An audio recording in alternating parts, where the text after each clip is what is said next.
Hi everyone, and welcome back to Susie Says It. I'm your host Susie, and today we're diving into the world of sports media, specifically baseball.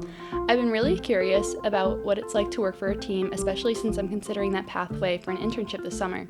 To help me explore, I'm joined by my friend Emily. She is a fellow New England native with real experience on the baseball field and in sports media. Emily, thank you so much for being with me here today. Of course, Susie. I'm so excited to be Me here. too.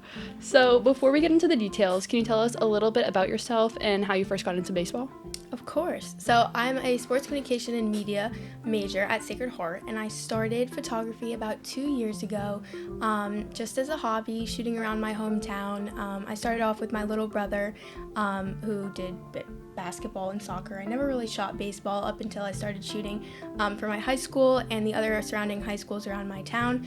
I started shooting baseball. A lot of my friends were on the team, and it provided a different side of photography that I haven't really experienced before. They were always fast-paced games, whether it was soccer, basketball, always following the ball.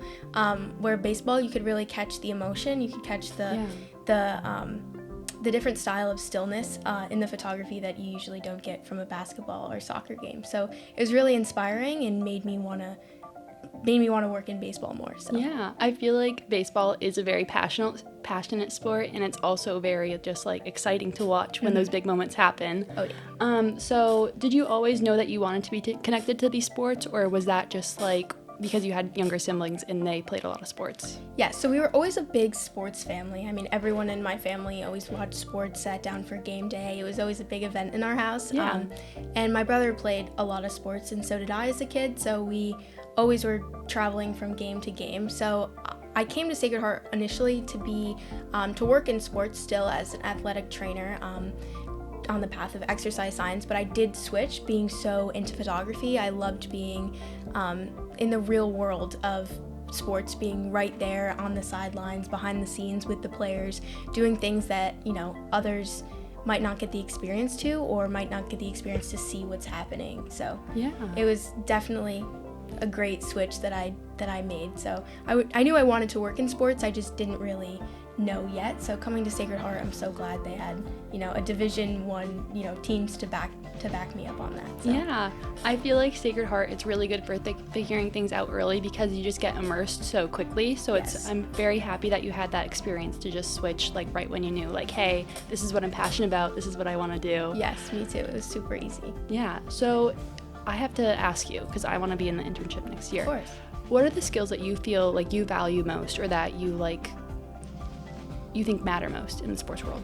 Well, being in media and being in photography, a lot of the times what people say is hidden behind the camera. But I see that is, I see you have to be, as a photographer, you have to be very personable with the people that you're shooting, with the teams that you're providing. Sometimes, a camera can get you in the door, but the personality behind it is what really brings it.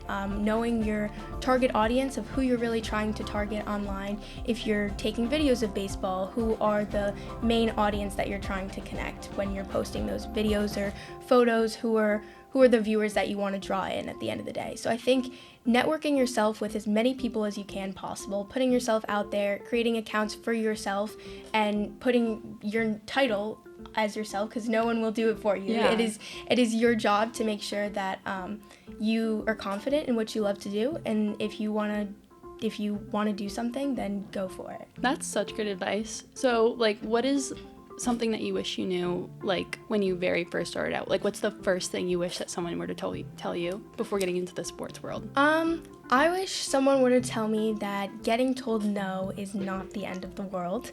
I have been rejected from a lot of jobs, and it can be kind of discouraging when other people are getting the opportunity that you really want, or you might not be at that level yet. So starting out as a beginner in any field you're going to, I say that you can't stop. If you love to do something, there's no one that's going to tell you to do more or less. You have to be your own kind of judge and say that you want to do more, because if you really want to do it and you really want to go for it, then you will. Yeah. It'll be good. So self-advocacy is really Yes. important into Yes. the media world. Correct, because getting told no can be very discouraging, but keeping going after that and your consistency towards it is what really shows. And I think that that's where people strive in, is their consistency after they fail. Yeah, this has been so helpful, and I've learned so much. Thank you for sharing your story and your advice.